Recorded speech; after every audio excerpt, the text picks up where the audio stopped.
Hi everyone, welcome to AppSec Engineer. I'm creating this series on a regular basis to talk about specific topics in application security. What I'm going to be doing is in each video, I'm going to be talking about one aspect of application security, hopefully with some demos and some explanations. This week's video is Content Security Policy and Introduction. Now in this video, I'm going to be talking about why it's important to have a content security policy, why have a content security policy in the first place, and then I'm going to talk about different ways in which you can implement it, bypass it, and have some additional security controls around content security policy. So let's get started. So first of all, I'm going to talk about why you need a content security policy, because that's become one of the fundamental controls for cross-site scripting prevention. So let's talk about why you need it. Right? And then I'll be talking about how to implement it. And we look at some resources in which you can learn to implement content security policy. Then briefly, I'm going to talk about how you can bypass CSPs. Right? Now, this is going to be especially useful for people who are bug hunting, right? Bug bounty hunters or people who are doing pen tests against applications should definitely be looking at some of these factors when they are testing applications that have CSP. And let's finally look at some additional security controls around CSP itself beyond the basic CSP controls that it already provides. So let's get started. Why do you need a CSP in the first place? Now, cross-site scripting is pretty hard to prevent. A lot of what happens in cross-site scripting is not something that you have visibility to, right? It's largely happening on the client side, and you don't really have too much visibility to what's happening in terms of the payload, in terms of the attack vector, especially with DOM-based cross-site scripting. A lot of this just does not even hit the server. It essentially executes on the client side itself. So that is why, of course, you need a lot of different security controls. And one of the big security controls when we talk about cross-site scripting is input validation and output encoding, right? However, with cross-site scripting, output encoding is not necessarily the only thing, right? Now let's look at this example. For instance, here we are loading a template variable to an HTML on the front end, right? In this case, we have different contexts. So you have the HTML entities context. So you have some template variable being loaded here in the HTML entities context. Then you have a template variable being loaded in a CSS context, right? So you can see that the template variable color of the object theme is being loaded in the CSS context. You also have the JavaScript context. So let us say you load some data from the server side and that is being used to execute some kind of a JavaScript statement.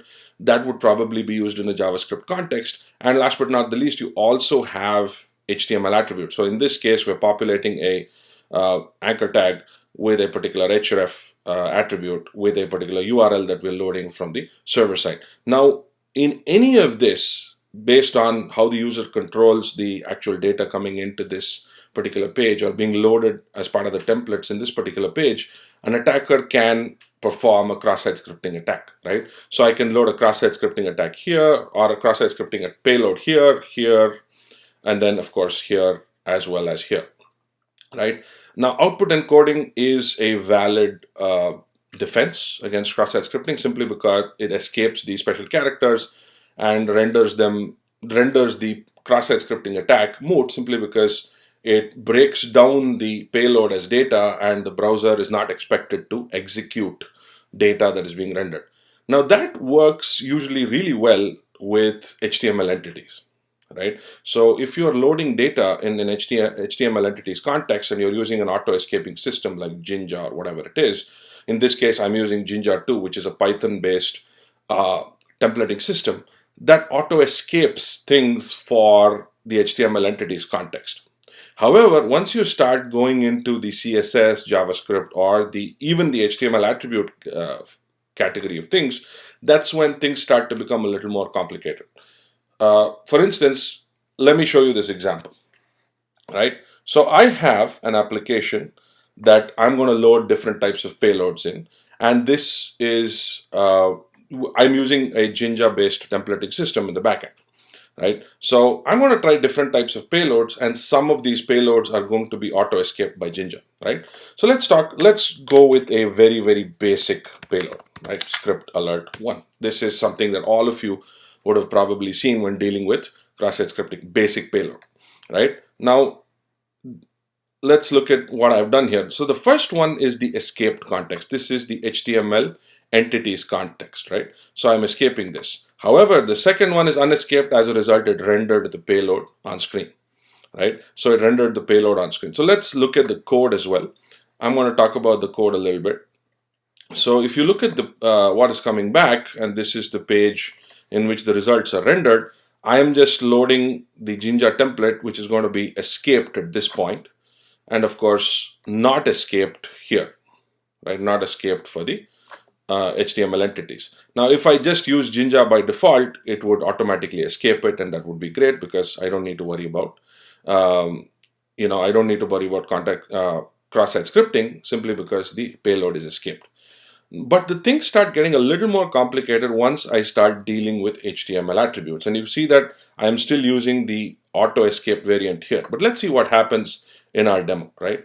So let's go back and load a different payload, which is JavaScript alert 1. This is the URL style payload that we're using to execute cross-site scripting, hopefully.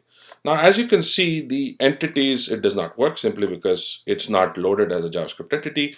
Again, the same payload does not work. However, if I click even on the escaped variant, it renders the payload simply because it is a URL style cross-site scripting that I'm doing here, right? And if you look at this as well, it should render it simply because I am executing this from a JavaScript context. So if you look back to the code, what I'm doing here is I'm saying on click, render this particular payload. And even though this payload is escaped, even though I'm using Jinja 2 to escape the payload, it's still not good enough simply because it is executing in a different context. So with HTML entities, things are typically safe, even with auto escape templates. However, if you're loading it in attributes or in JavaScript context or CSS context, that is when things could start getting a little more complicated, right? This is what I'm doing here. Now let's talk about what we're really here to talk about, which is CSP, right? CSP essentially is an additional security control that the server sets, right? Now this is meant for the browser to get an instruction to say that, hey browser, block this type of attack. So only allow certain things and block things that are not part of the specification. So it's essentially a header that is set by the server meant for the browser to actually follow certain rules and discard certain payloads that are outside of the rule set. What you would do with the CSP is something like this, right? So it's a HTTP header set by the server for the browser to enforce. So it would be something like this: default source self or star.trusted.com. In this case, what would typically happen is that my web server would indicate to the browser via an HTTP header that the browser should load client-side code only if it's from self, which is from the same origin server, or from star.trusted.com. So anything from trusted.com domain would be loaded on the browser, or let us say I'm referencing a JavaScript or a CSS or a style or whatever it is, it would be loaded on that particular DOM, right, on the browser DOM. So essentially this is a header set by the web server for the browser to enforce. So the browser really sees this header, recognizes it as a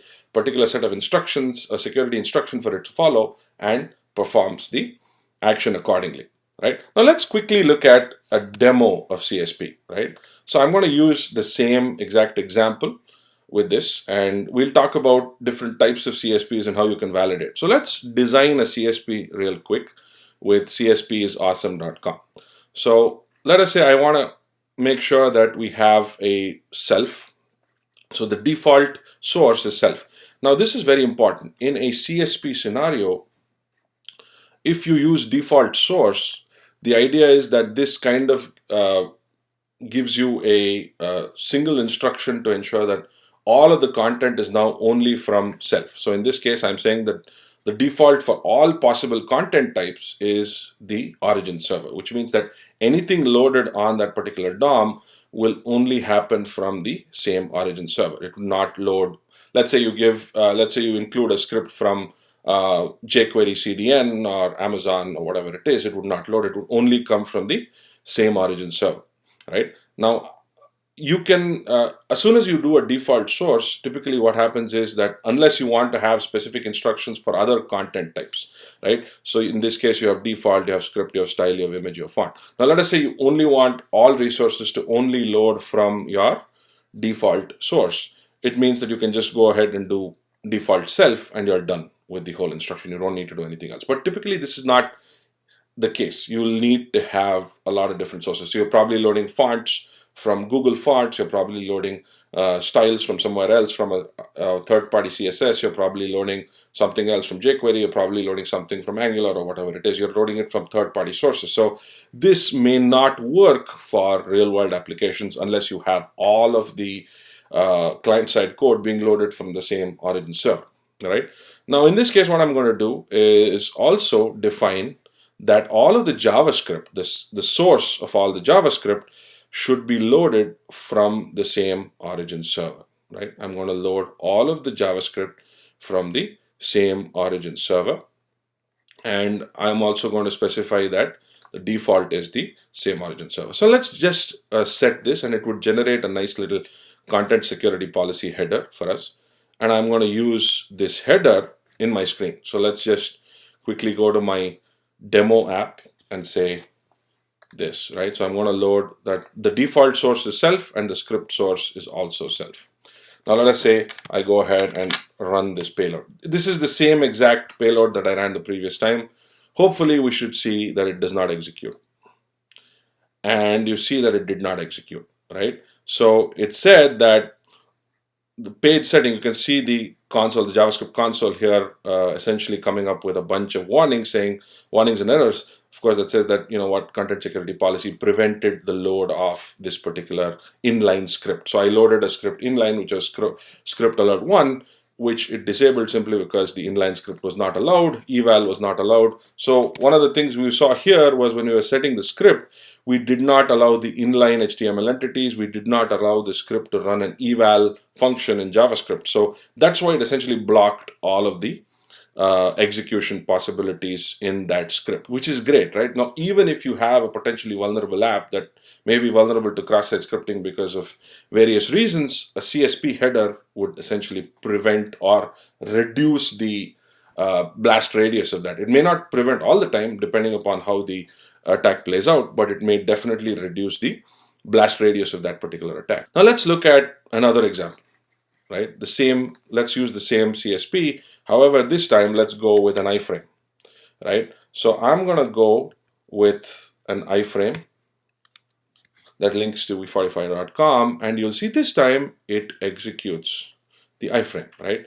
Because what we have done is we have not specifically mentioned, or we have not specifically set the CSP directive to not include iframes, right? As a result, it now loads iframes, right?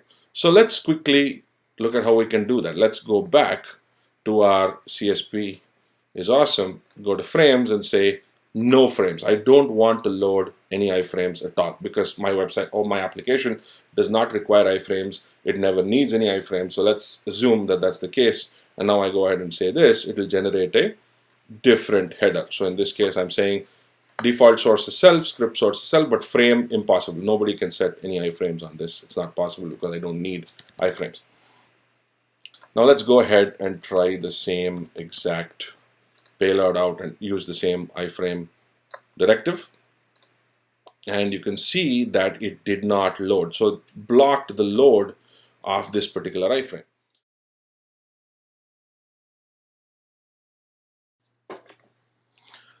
Right, now let's look at the CSP of a very popular website out there. Now let's look at GitHub.com's content security policy.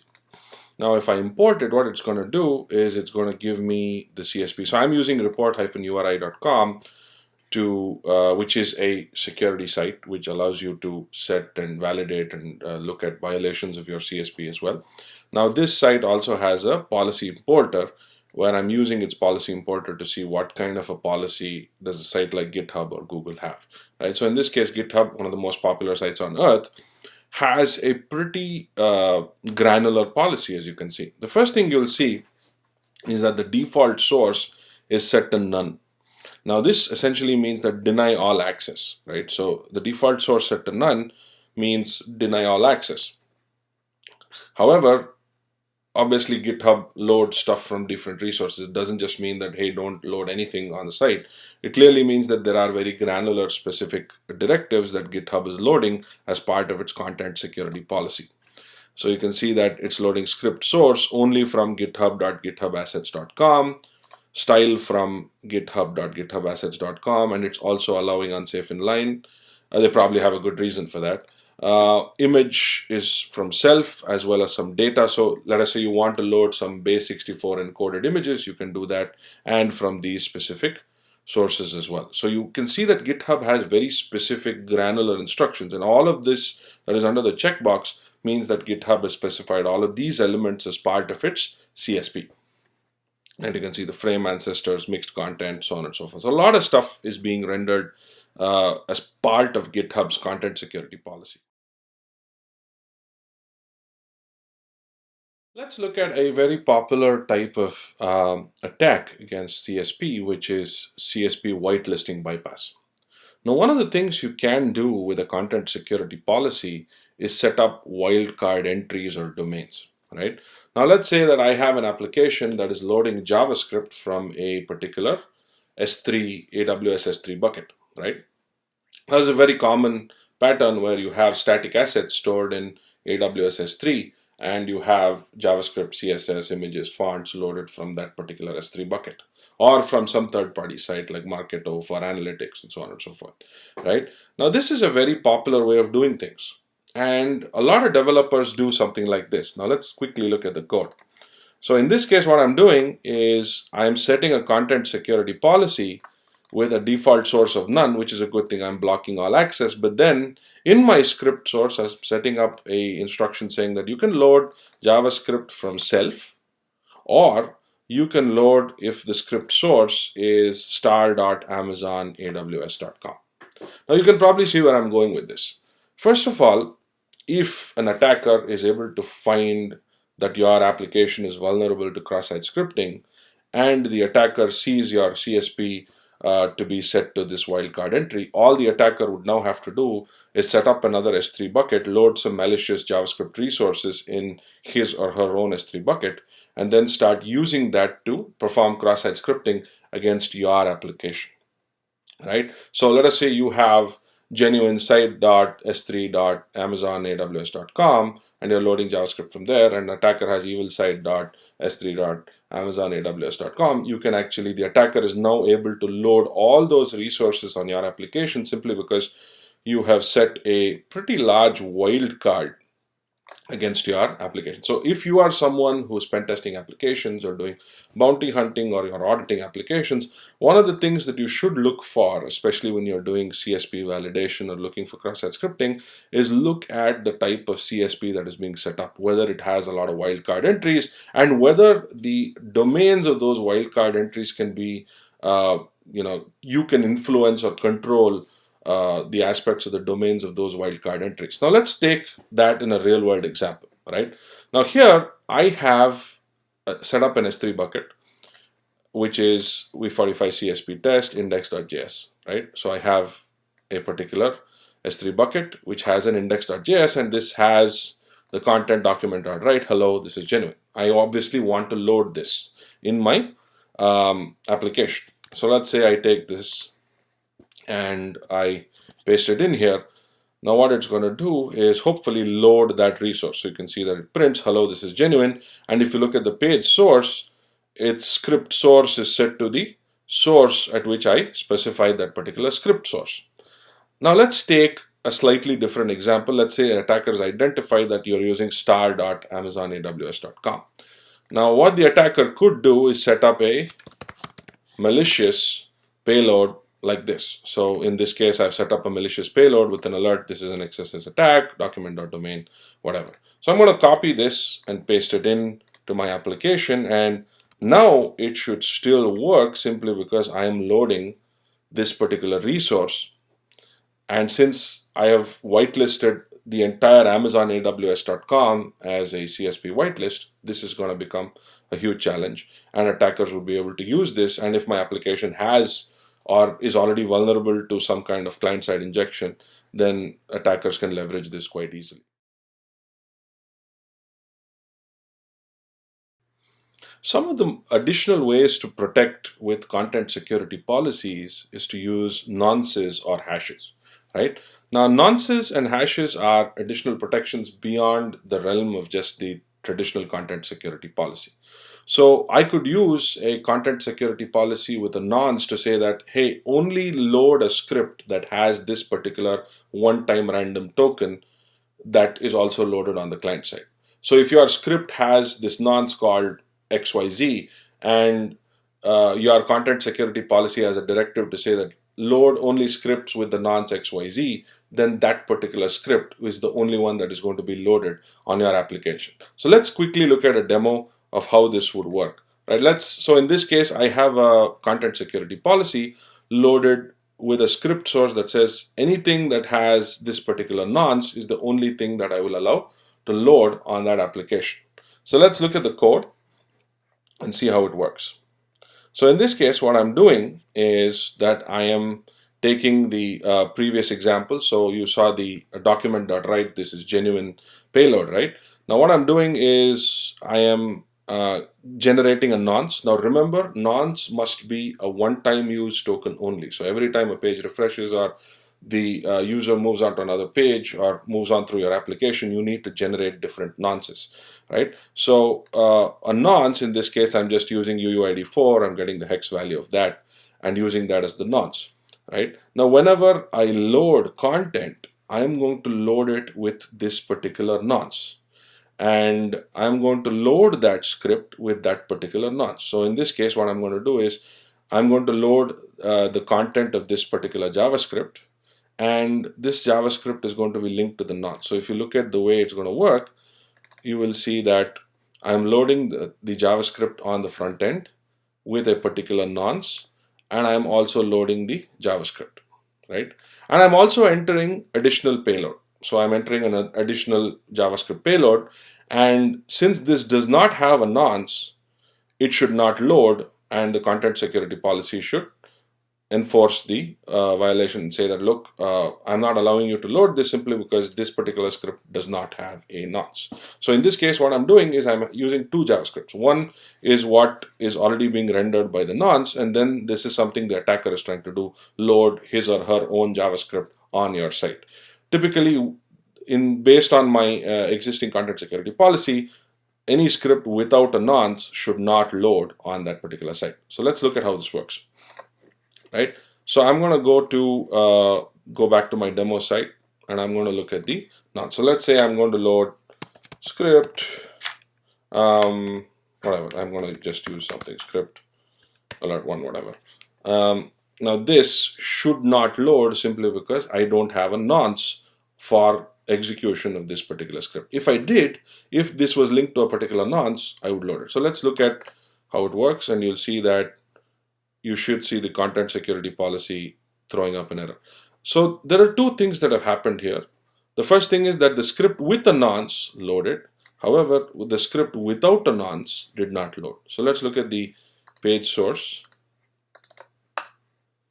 So if you look at the page source, I have this particular script that loaded with the nonce and this script that loaded without the nonce, right? And this does not load simply because there was no nonce associated with it. However, let's say let's run the exercise again. So in this case, I'm going to use alert -1 alert open parentheses 1 close parentheses. So this is essentially going to trigger a JavaScript alert. Now, since this is a script that I'm loading without a nonce, right? So in this case, what I'm doing is I'm loading an existing script with a one-time token, and I'm loading another script as an attacker without that token, right? So obviously as an attacker, I can't guess the token. Hopefully the tokens should not be guessable. Well, that's another thing that you should keep in mind. The nonce should not be a guessable token. You should not make it 001, 002 or something like that. Load something that is random from a PRNG or a urandom or whatever it is. So in this case, what I'm doing is I'm loading this alert. Typically, this should not work because I don't have a nonce associated with it. And you will see soon that it does not work, right? So the first thing that loads is the JavaScript that prints the document.write, which says this is genuine. However, the alert did not load. And let's look at what happened there. So if you look at the page source, you'll see why that happened. The first script that had the nonce, which is the hello, this is genuine, worked simply because it had a nonce associated with it.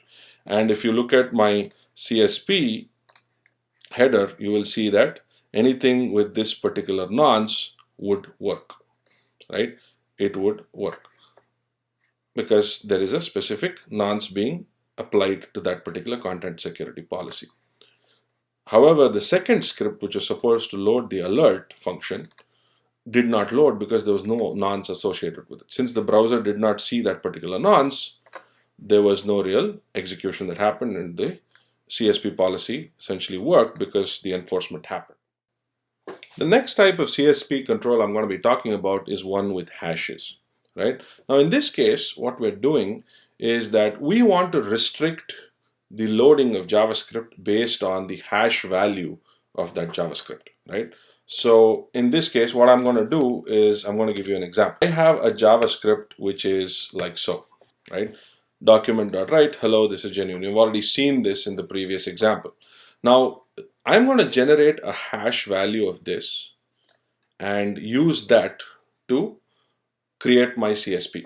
So in this case, what I'm doing, let's have a look at the code, is that I am loading. This is a contrived example. You would typically not need to do this. You can probably have all the hash values mapped out somewhere else and then load it in the HTML.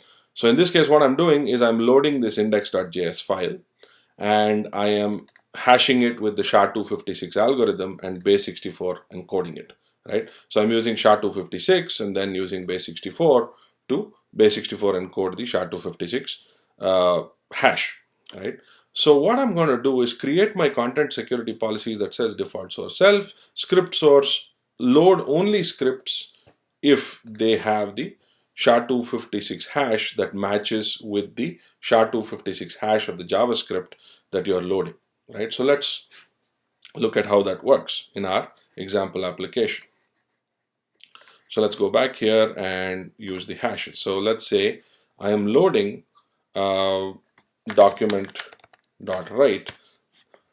So let's say I'm loading this, right? Now this should work simply because the hash of this particular value should match with the hash I've generated from the whitelisted JavaScript. So in this case, I have whitelisted this, and exactly this particular JavaScript is the only thing that's going to load in the application. So let's look at this, and we see CSP with hash, and it loads, and it should tell me that. So it loads the JavaScript. It says, hello, this is genuine, because now, since we have the hash, the JavaScript is loaded with said hash, right? That's the way it works. Let's look at a different attack. Let's look at a different payload. Instead of this, let's just put in whatever, script alert, something.io payloads.js. Now let's take a different case, or let's take another case. Let's take alert document.domain, right? And hopefully it should not load. And you can see that it does not load simply because it did not match that hash. It did not match the hash that we had provided for whitelisting that particular script. Now this is complicated in that every single JavaScript that you have, if you're using the hash approach, every single JavaScript the hash needs to be generated, and every time you change the JavaScript, the hash obviously would also change. So which means that you need to have those hashes generated all the time. So hashes are great, but it also reduces the convenience from a developer and ops standpoint. So that's something that you have to keep in mind when using hashes with. So with that, I come to the end of my video. There are some great resources that I've used to perform this tutorial. The first thing I've done is the code that you have. I'm going to be posting it on GitHub. You can find that in the links. Some of the useful resources that I've used, and I'm sure you'll find useful as well, is Report URI. I also use CSP is Awesome. CSP is Awesome is a lot more easy to use from generating a CSP perspective. So CSPisawesome.com is something that I used for generating a lot of the CSPs for this video. Mozilla probably has the most extensive documentation around CSPs, so I highly recommend you look at it. The links are in the presentation as well. You can have a look at that and see how that goes in your own learning of the CSP. If you like this video, please subscribe to this channel for more videos. Follow me on Twitter. You can also find a lot of my content on my blog abhaybhargav.com. Thank you very much. Thanks for watching.